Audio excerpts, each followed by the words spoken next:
आपको मिल गया है। राम मंदिर का मुद्दा काफी इस चुनाव में आ गया है। ये नहीं कि सिर्फ बीजेपी कर रही है, कांग्रेस भी आज मंदिर जा रही है, पहाड़ चढ़ रही है, कैलाश मानसरोवर भी गए थे आपके अध्यक्ष मनीष। ये लोग कहते हैं कि बीजेपी ने आपको फिर से भगवान राम से मुलाकात करवाई।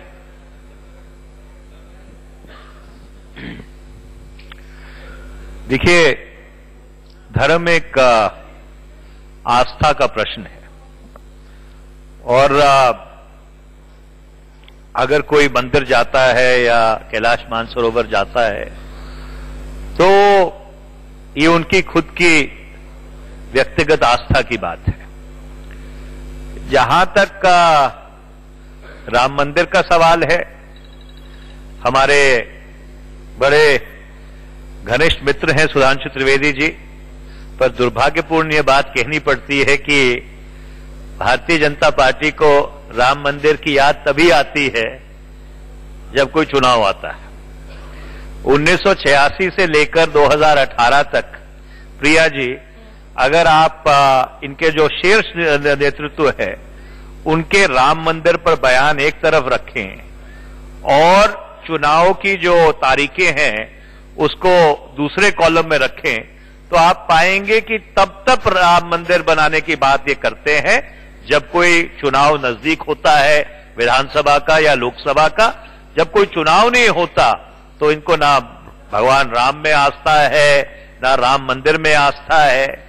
और हमारा इसके ऊपर बड़ा साफ स्टैंड है कि मामला उच्चतम न्यायालय में के संज्ञान में है। जो फैसला उच्चतम न्यायालय करेगा हम उस फैसले का पूरी तरह से सम्मान करेंगे, पूरी तरह से आदर करेंगे। और ये इल्जाम आप सुधांशु जी पे तो नहीं लगा सकते कि वो चुनाव के टाइम ही भगवान को याद करते हैं। काफी धार्मिक स्वभाव के हैं सुधांशु जी। देखिए, जब चुनाव की बात आती है तो मैं पूछना चाहता हूं वो कौन सी पार्टी है जिसके नेता ने वकील का चोला ओढ़कर सर्वोच्च न्यायालय में यह कहा था कि राम मंदिर के मुद्दे की सुनवाई 2019 के चुनाव के बाद ले जाई जाए? श्री कपिल सिब्बल। तो चुनाव के साथ किसने जोड़ा? हमने। हमारे लिए भगवान राम का मंदिर भारत की राष्ट्रीय अस्मिता, भारत की राष्ट्रीय पहचान और सांस्कृतिक सभ्यता का प्रतीक है। दूसरा मैं उदाहरण देता हूं। आपको पता है कौन सी ऐसी पॉलिटिकल पार्टी है जिसने अपने चुनाव अभियान की शुरुआत राम के नाम से की थी?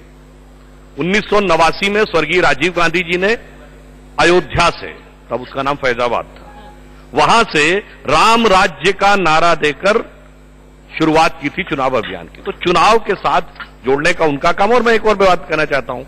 अभी देखिए, 2 दिन पहले ही सीपी जोशी जी यहां पे बोल गए थे कि ताला राजीव गांधी जी ने खुलवाया था और कांग्रेस का प्रधानमंत्री ही मंदिर बनवाएगा। मैं कहता हूं भैया वो सब तो छोड़ दीजिए, अभी सिर्फ 2 काम कर दीजिए, हम मान लेंगे कि राहुल गांधी जी में भक्ति आ गई है। एक, जो आपके नेता कपिल सिब्बल वकील के रूप में सुन्नी वक्फ बोर्ड और बाबरी मस्जिद एक्शन कमेटी का पक्ष रख रहे हैं, उनको विड्रॉ कर लीजिए। दूसरा, जो 2007 में आपने सर्वोच्च न्यायालय में हलफनामा दिया था जिसमें आपने यह कह दिया था कि भगवान राम थे ही नहीं, काल्पनिक थे, जो काम अंग्रेज और औरंगजेब भी करने की हिम्मत नहीं कर पाए थे, उसके लिए जाके माफी मांग लीजिए। साहब हम प्रायश्चित करते हैं, हमसे गलती होगा। अगर ये 2 नहीं करते हैं और फिर भी आप बात करते हैं तो अब पूरा देश पंचतंत्र की उस कहानी से परिचित है जिसमें भगत और बगुला भगत 2 अलग अलग प्रकार के लोग होते हैं। मनीष जी, एक तो बात है कांग्रेस में आपको छोड़ के वकीलों की राजनीति ने आपकी पार्टी को काफी बिगाड़ दिया। देखिए कपिल सिब्बल जी क्या बोले राम मंदिर को लेके, आपके पार्टी अध्यक्ष क्या बोल रहे हैं? देखिए, सिब्बल साहब पे तो मैं बाद में आता हूं। भारतीय जनता पार्टी का यह मानना है कि राम मंदिर बनना चाहिए।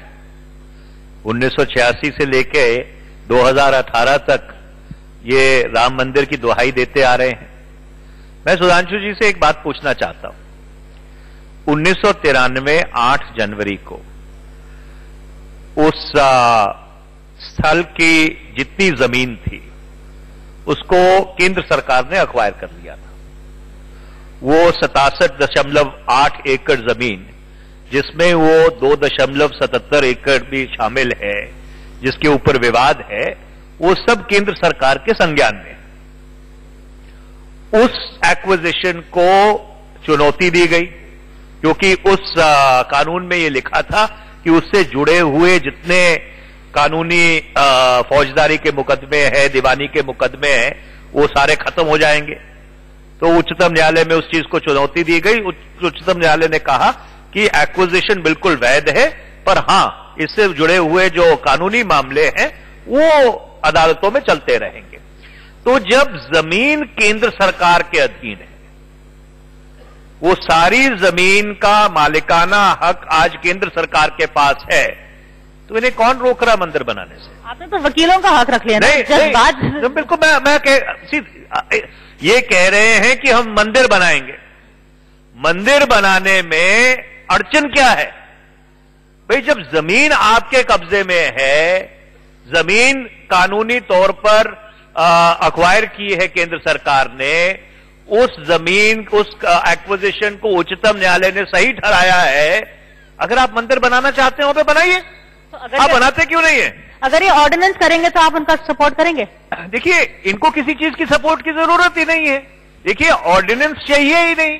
सवाल ये है कि मैं सरकार हूं, जब सरकार कोई भी कार्य करती है तो उसके लिए जमीन अक्वायर करती है। जमीन अक्वायर करने के बाद अगर उसके ऊपर फ्लाईओवर बनाना हो, या उसके ऊपर स्कूल बनाना हो, या उसके ऊपर म्यूजियम हो, तो उसके लिए क्या अध्यादेश जाहिर या कानून पारित किया जाता है? जयपुर में इतने फ्लाईओवर बने हैं, हर फ्लाईओवर के लिए क्या अलग कानून पारित किया गया है? तो ये एक ढकोसला है। जमीन इनके पास है, अगर इनमें हिम्मत है, क्षमता है, इनकी आस्था है, जरूर बनाइए। कौन रोक रहा है? मनीष जी बहुत ही एक प्रबुद्ध वकील भी हैं, परंतु उन्हें यह भी ज्ञात होना चाहिए कि सर्वोच्च न्यायालय ने वहां एक भी चीज के परिवर्तन के लिए रोक लगा रखी है। यहां तक कि हमें याद है जब मुलायम सिंह की सरकार थी और वो आपके साथ भी शामिल थे केंद्र में, तो जानते क्या था?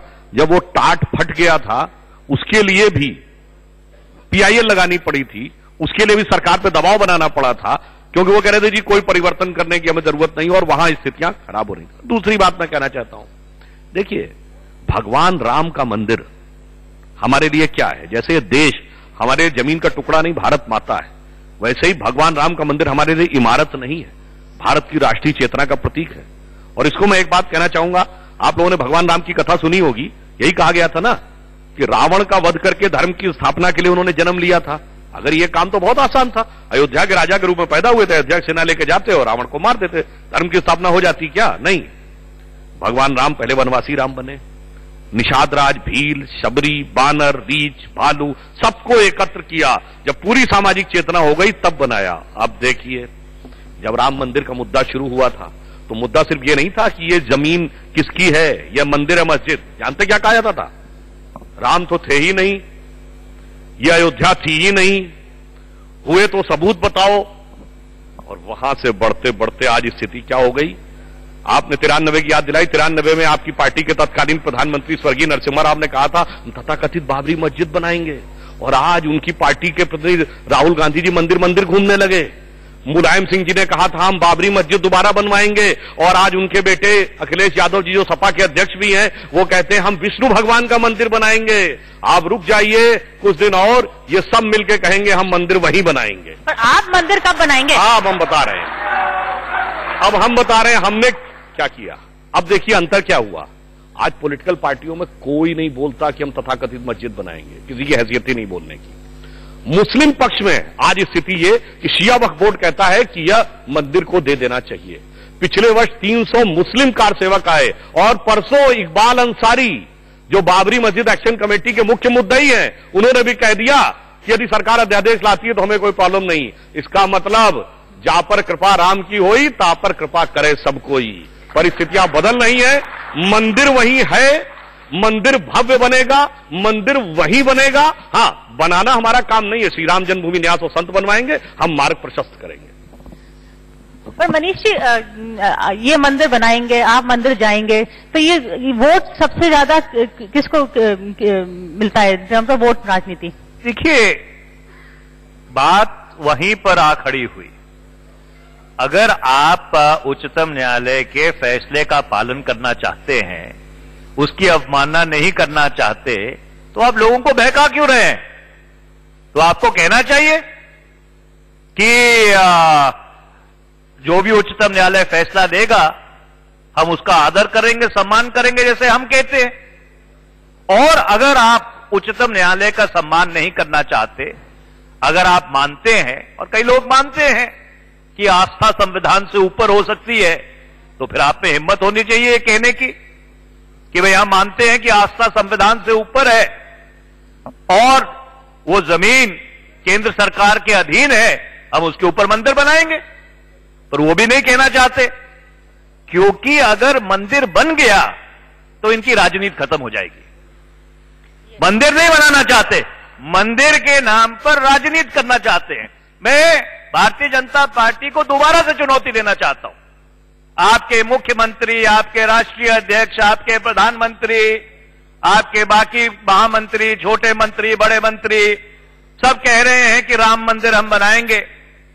मैं आपसे पूछना चाहता हूं, जमीन आपके पास है, केंद्र सरकार आपकी है, राज्य सरकार आपकी है, फैजाबाद में, अयोध्या में प्रशासन आपका है, क्यों नहीं बना रहे मंदिर आप? आपको कौन रोक रहा है? और अगर आपका यह मानना है कि उच्चतम न्यायालय का फैसला आना चाहिए, उसका आप पालन करेंगे, तो कृपया करके भारत के लोगों को बेवकूफ बनाना बंद कर दीजिए। देखिए, आपको क्या बहुत अच्छी बात उन्होंने कही कि कौन रोक रहा है। तो आपको एक पुराना गीत याद होगा, तू ना हिंदू बनेगा ना मुसलमान बनेगा, तू बदले हुए वक्त की पहचान बनेगा। देखिए, बदले हुए वक्त की पहचान कि मस्जिद बनाने घोषणा करने वाले आज हमसे पूछते हैं क्यों कोर्ट के निर्णय का इंतजार कर रहे हैं, बना दीजिए। इसे कहते हैं कि सारा का सारा सर्वसम्मति एक तरफ आ गई। और हम क्यों कोर्ट का निर्णय की बात कह रहे हैं वो भी मैं जवाब देता हूं। कोर्ट के लगातार निर्णय हमारे पक्ष में है। 22-23 दिसंबर 1949 की रात को जब मूर्तियां प्रकट हुई, पूजा अर्चना प्रारंभ हुई, कोर्ट के आदेश से।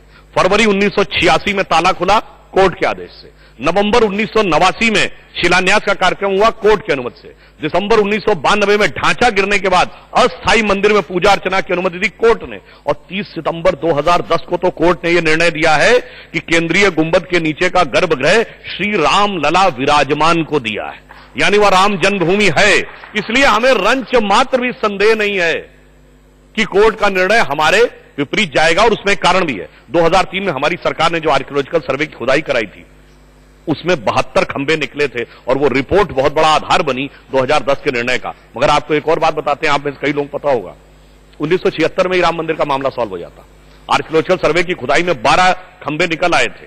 और यह बात कहने वाला कोई संगी नहीं है, ये आर्कियोलॉजिकल सर्वे के तत्कालीन अधिकारी के मोहम्मद है। मगर अफसोस, वामपंथी इतिहासकारों के दबाव में तत्कालीन केंद्र की सरकार ने वो काम रुकवा दिया। और बहुत बड़ा आपने काम किया, आपने 76 में रुकवा दिया। अगर नहीं रुकवाया होता तो न राम मंदिर का मुद्दा उठता और न हमारी ये स्थिति बनती।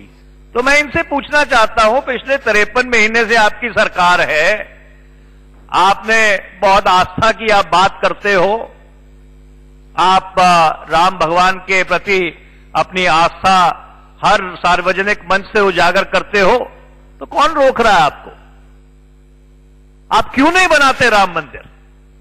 पर आप राम मंदिर इसलिए नहीं बनाना चाहते, मैं दोबारा दोहरा रहा हूं, क्योंकि ना भगवान राम से आपका लगाव है, ना मंदिर से लगाव है, उसके नाम पे जो वोट मिलती है उससे लगाव है। मंदिर बन गया तो वोट आनी बंद हो जाएगी। मैं फिर याद दिलाना चाहता हूं, नवंबर 1989 में राजीव गांधी जी ने शुरुआत की राम राज्य के नाम से। ठीक 12 महीने बाद नवंबर 1990 में कार सेवकों के हत्यारे मुलायम सिंह को समर्थन देकर सरकार बनाई। इसे कहते हैं राजनीति, राम के नाम पर। राष्ट्रपिता महात्मा गांधी, जिसको ये लोग अपना वो मानते हैं कि स्वयंभू स्वघोषित उत्तराधिकारी, उनका राजनीतिक दर्शन क्या था? राम राज्य। नित्य का भजन क्या था? रघुपति राघव राजा राम। अंतिम शब्द क्या था? हे राम, जो आज भी उनकी समाधि पे लिखा है। वो थी महात्मा गांधी की कांग्रेस। और सोनिया राहुल की कांग्रेस ने आके 2007 में कह दिया राम थे ही नहीं। ये होती है राजनीति। इसलिए मैं कहना चाहता हूं, अगर 100% राजनीति की है, कपिल सिब्बल का उदाहरण मैं दे चुका हूं, वो इन्होंने की है। और इनकी तो स्थिति क्या है, इन्होंने कहा ना हमारा पक्ष, हमने इनके बताया, इनके नेता तो वकील के रूप में उनके साथ, हमारे लॉ मिनिस्टर रविशंकर प्रसाद जी वकील के रूप में उस मुकदमे में, जानते हैं किसके वकील हैं? श्री राम लला विराजमान के, यानी भगवान के वकील हैं। और वैसे तो इस देश में बड़ी विचित्र स्थिति है कि भगवान को अपना मुकदमा खुद लड़ना पड़ रहा है। आपको पता, राम जन्मभूमि में एक पक्षकार स्वयं श्री राम लला विराजमान है, और उसके बाद कह रहे हैं कि यह राजनीति हम कर रहे हैं।